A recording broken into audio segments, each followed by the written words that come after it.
This is third and final video for America's Grocery List. Joe Kopp and results and impacts. There is hope. In the first video, I explained uh, what would happen if we reprioritized our spending and went through 7 areas of the $1.5 trillion a year we spend in questionable areas. Not to say we don't need to, but there's different policies we can institute that might change how we spend that money and what we get on return for that investment as Americans.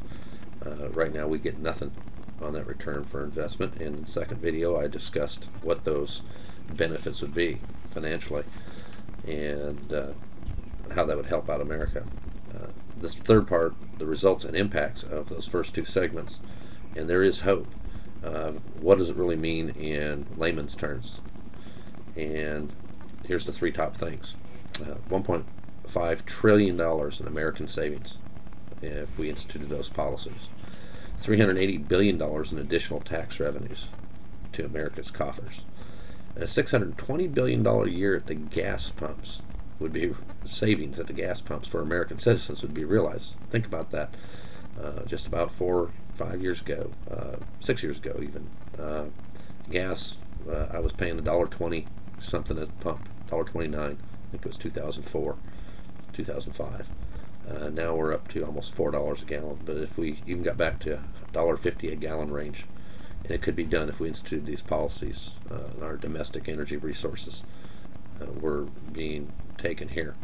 And I've already put my belief that we could do it cleaner and with less risk and pollution that all the other nations have done. And now I'm finally hearing that in the media where they're actually finally zeroing in on the fact that we go to Brazil and we pay them $2 billion to dig out some more oil, and then we'll be their buying partner. Well, if it's good enough for Brazil, it should be good enough for us in the U.S., where we can monitor it and make sure it's done safely. So, those 3 things: $1.5 trillion in American savings, $380 billion in additional tax revenues, and $620 billion at the gas pump in savings. That's totaling over $2.5 trillion a year. Say $2.5 trillion a year. That is the equivalent of a couple of years of the current national debt that we're creating in the last couple of years. It could have all been gone. We would not have even had to have a debt had we instituted these policies long ago. So let me go through all the benefits of what that means, because it's more than just $2.5 trillion a year. We'd also have 20 million more Americans employed. And currently, if you take the lowest statistics out there, they're saying we got 13 million or so unemployed. If you take underemployed, that's as high as 20 million or 25 million, some people might estimate. But 20 million more Americans employed. That would give us a $7 million job surplus being filled by the newly registered aliens. We instituted the illegal immigration is not to kick them out, but let them register so they can get on our tax payrolls and pay taxes just like the rest of the law-abiding citizens of the United States do. But there would be plenty of jobs left over, since everybody else would be employed if they're willing and able for those 20 million new jobs.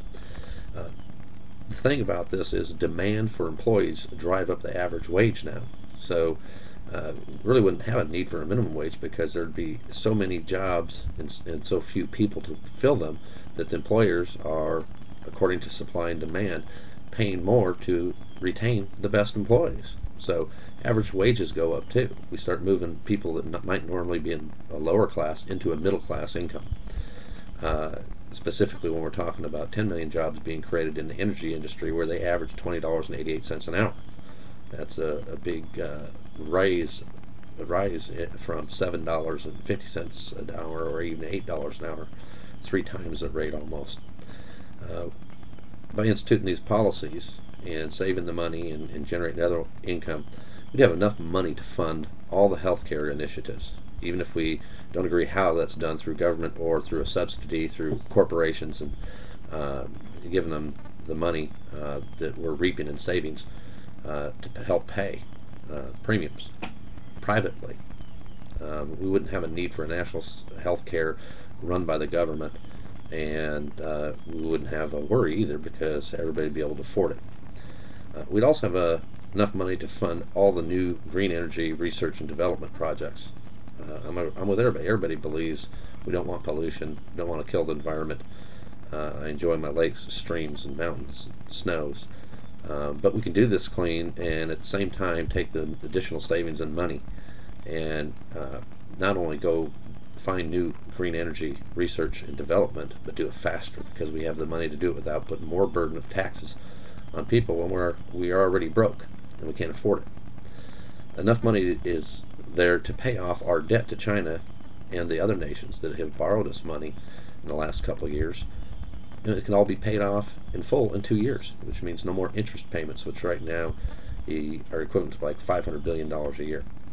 And we'd have enough money to reduce taxes by 25% on all tax-paying Americans within 2 years. We'd have enough money to reduce taxes by 50% in 5 years.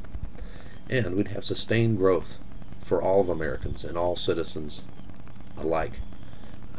We would not even have a worry about having illegal migrant workers because by taking these policies and doing our own drilling, which is one of the biggest things, we would have so many jobs that we would be begging Mexican workers to come over here. So it's also great for them. It would also increase the economies around Canada and Mexico and throughout North America and even probably translate over to South America. And as America goes and its biggest economy that it has, it would in turn long term help all those other nations as well. May not be great for the Middle East and tribal nations and terrorists and stuff, which is a good thing, but it would be good for all democratic, loving citizens of the world. So that's my end on America's Grocery List. How do we reprioritize our spending? What are the benefits and the results and impacts? There is hope out there. In 3 pages I've come up with a budget plan and a policy plan that, if it was instituted by our politicians, would change all of America around economic, hope, faith, everything. And we could have an end of all the debates and all the infighting. Let's be American again. Thank you for listening.